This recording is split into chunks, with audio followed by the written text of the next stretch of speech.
Good morning, everyone. My name is Martha Plemick, and I wrote this book, Embracing the Supernatural and the Paranormal Phenomenon, with developing your psychic abilities. I would like to tell you a little bit more about embracing the supernatural.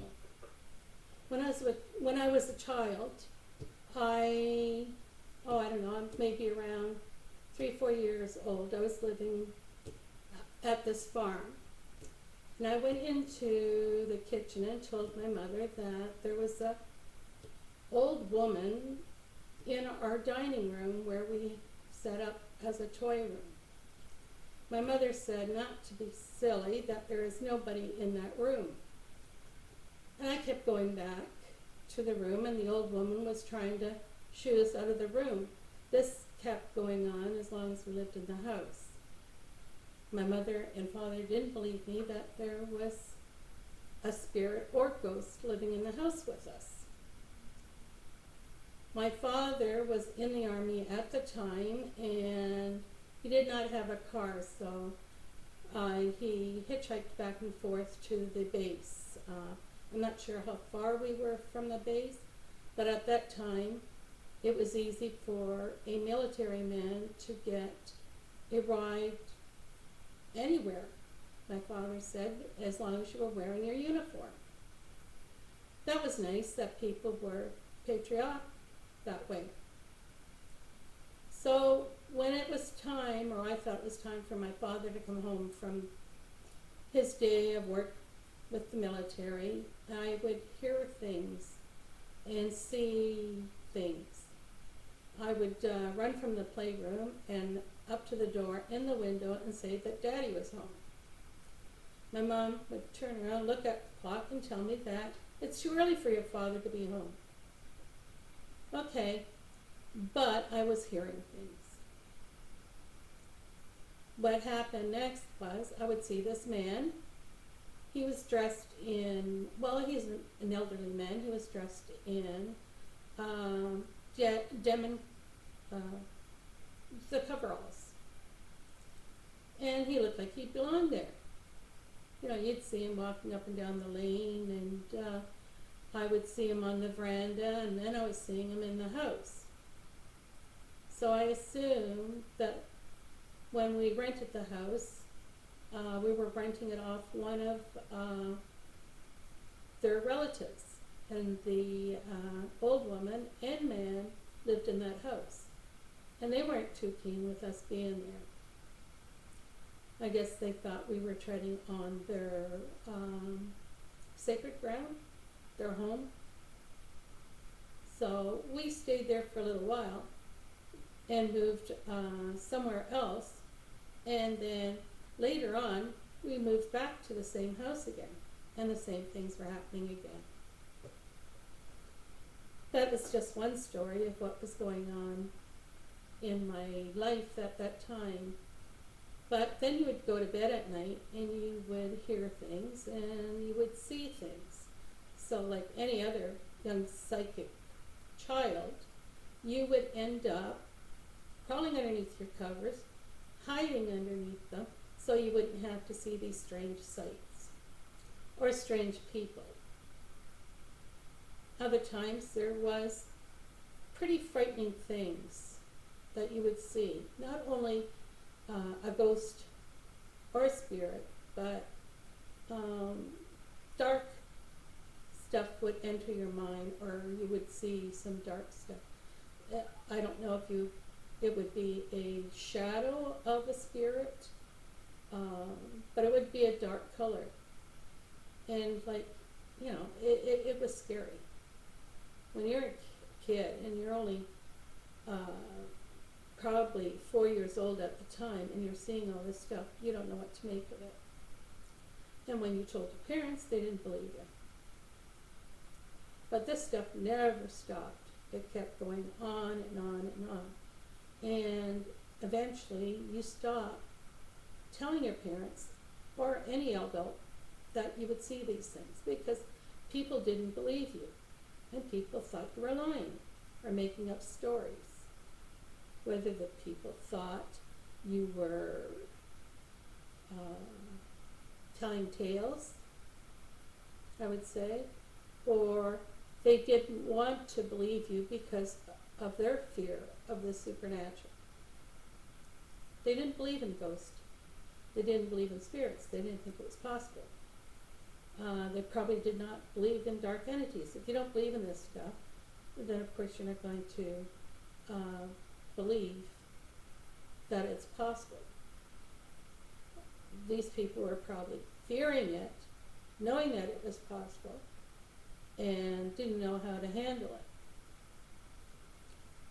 it. Excuse me, I need a drink.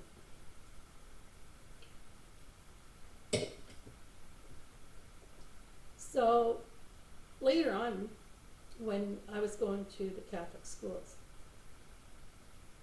and you would tell people, you know, what you'd see, or you'd hear, or go to church and you would hear the priest, or the priest would come to the school, and you always had mass in the assembly room, which would be everyone's gymnastic room.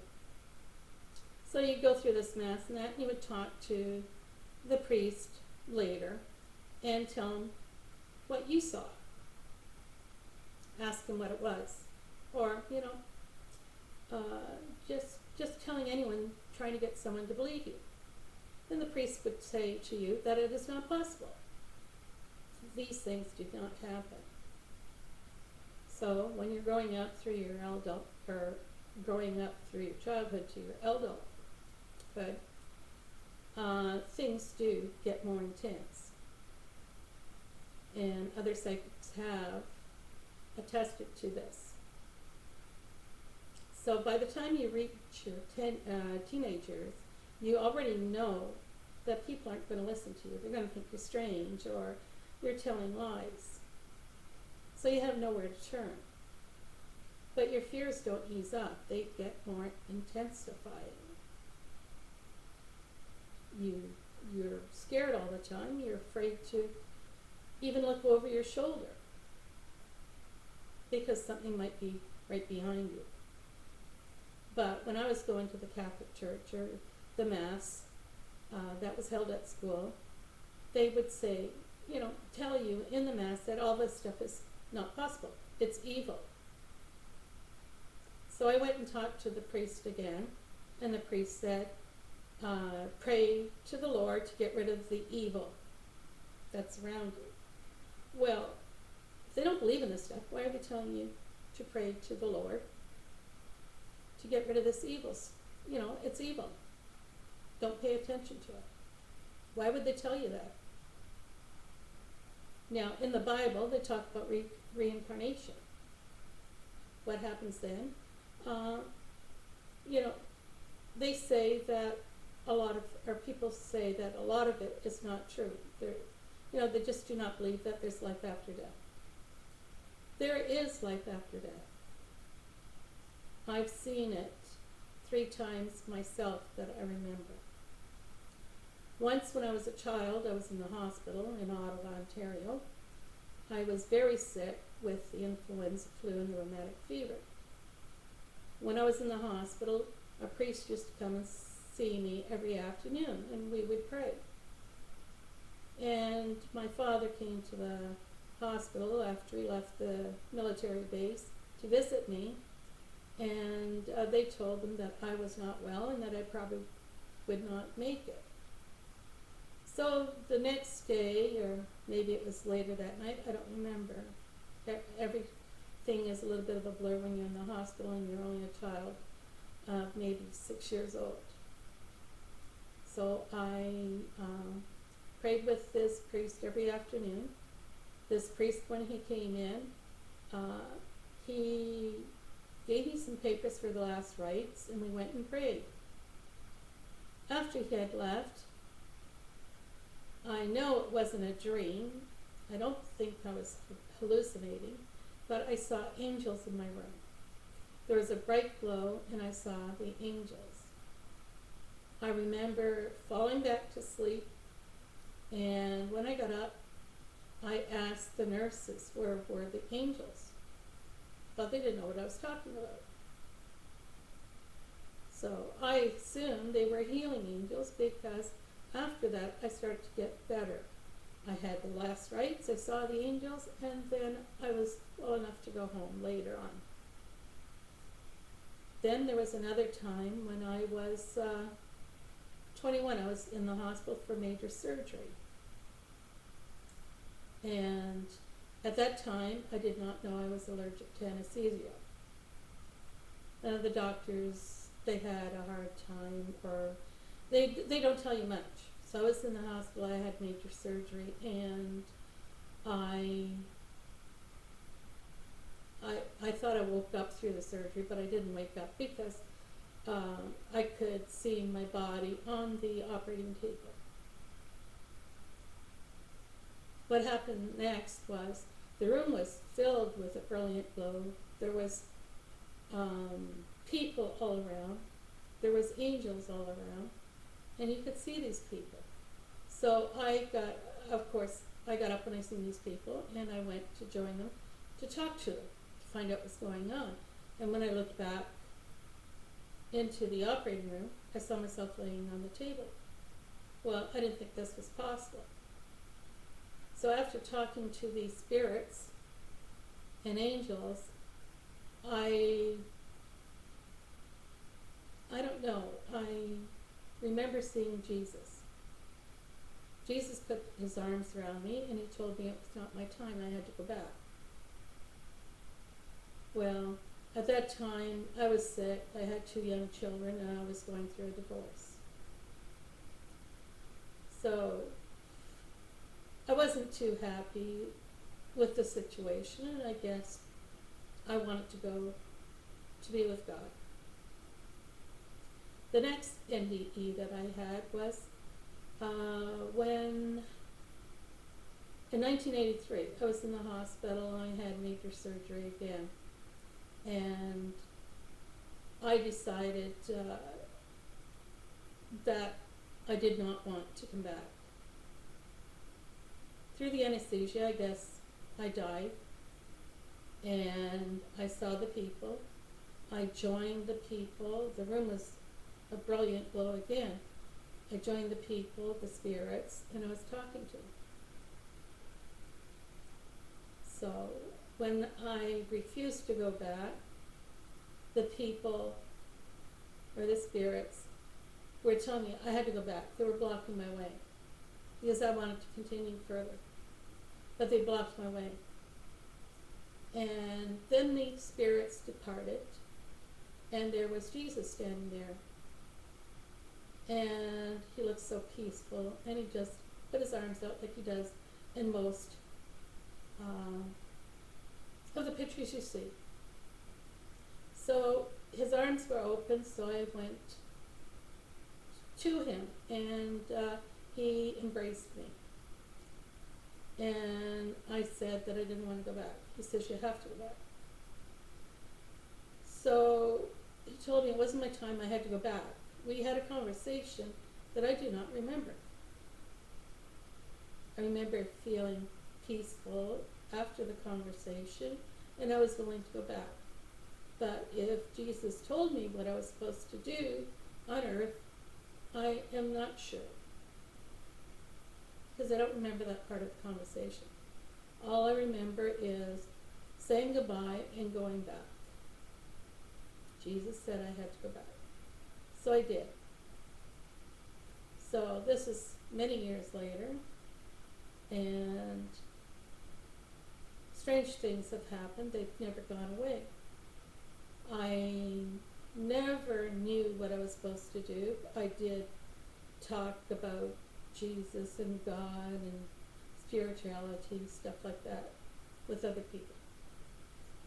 Some people were receiving it well, other people did not believe in it. So I was telling them about some of my experiences, and I thought that I was weird. That's okay. Now, many years later, I decided to write a book.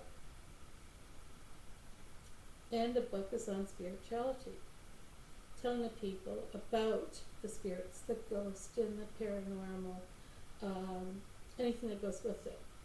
what to fear or not let in, to recognize all the signs. Many people are psychic. Everyone is born with a psychic skill.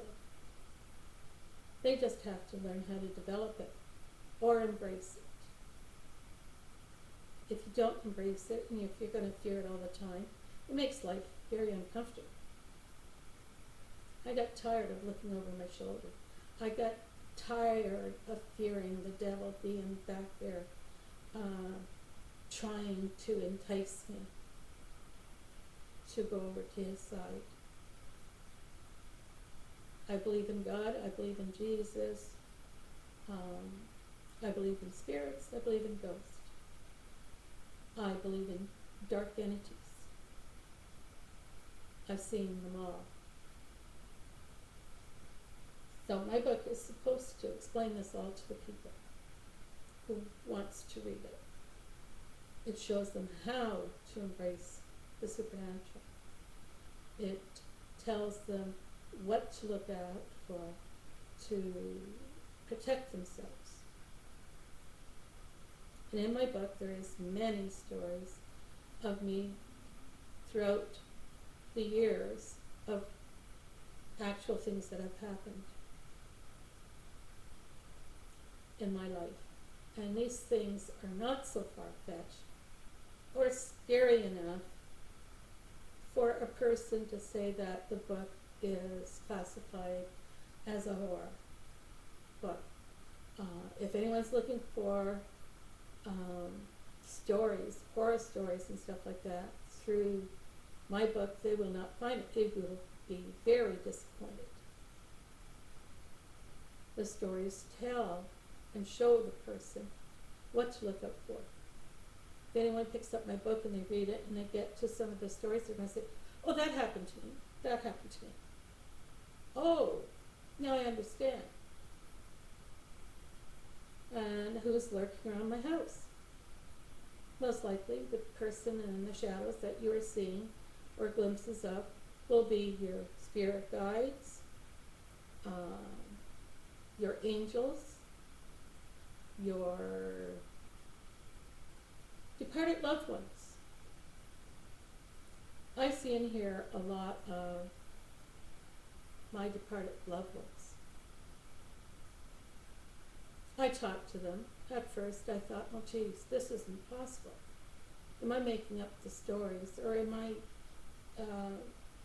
making up the conversation? And then you would stop and think, well, they're answering me back. All right. So that is the way it happens with the psychics. That's what they tell you when they're speaking to the departed. So I'm doing the same thing. I'm not making it up. But I do have conversations with departed loved ones. I have no idea there's other spirits there that I do not know. I imagine there is. My house has always been filled with spiritual activity, ghost activity.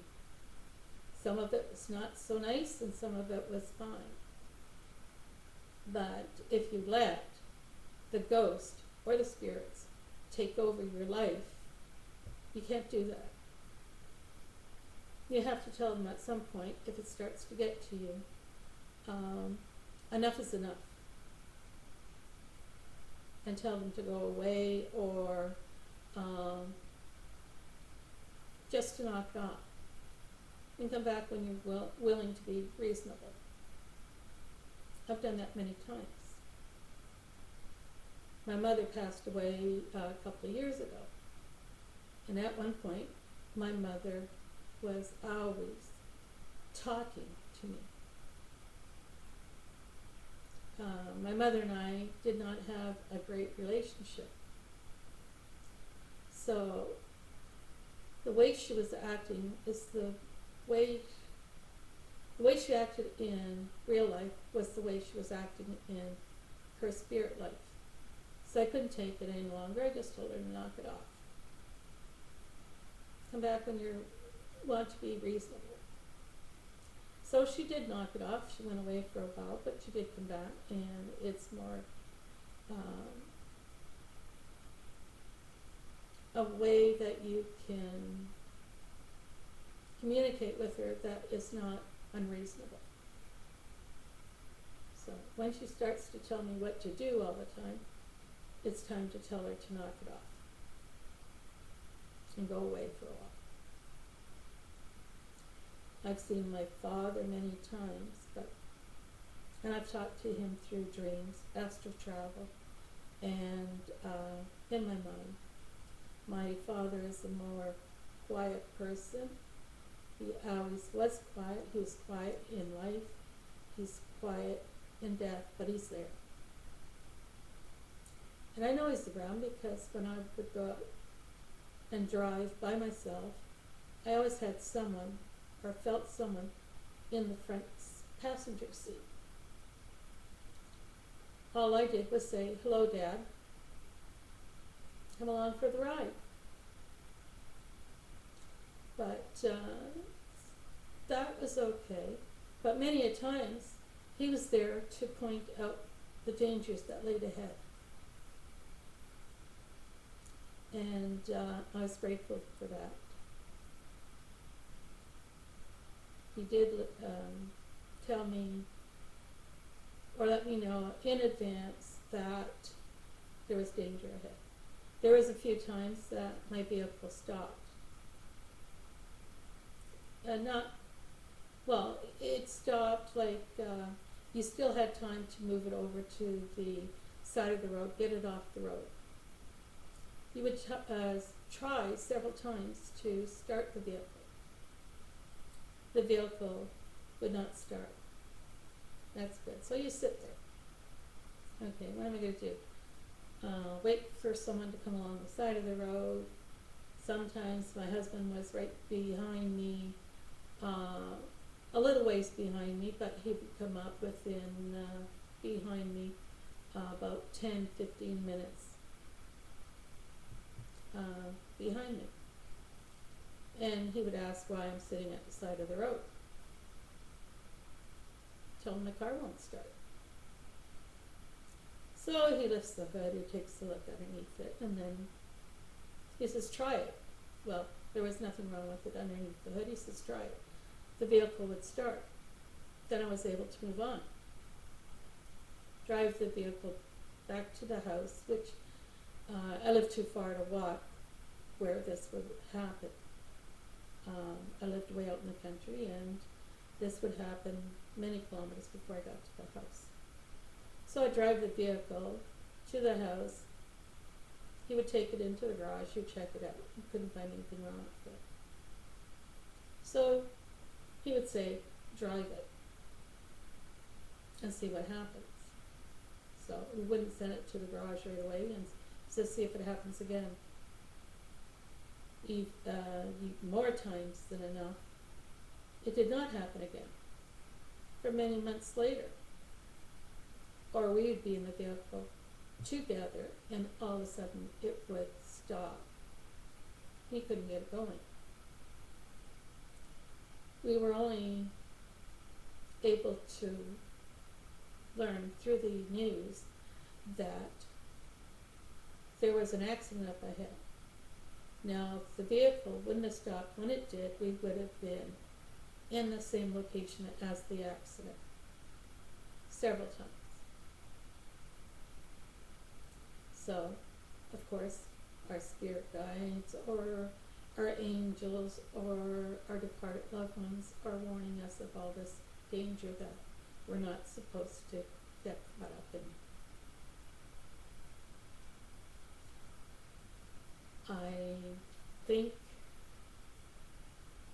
that it's very nice to be warned ahead of time.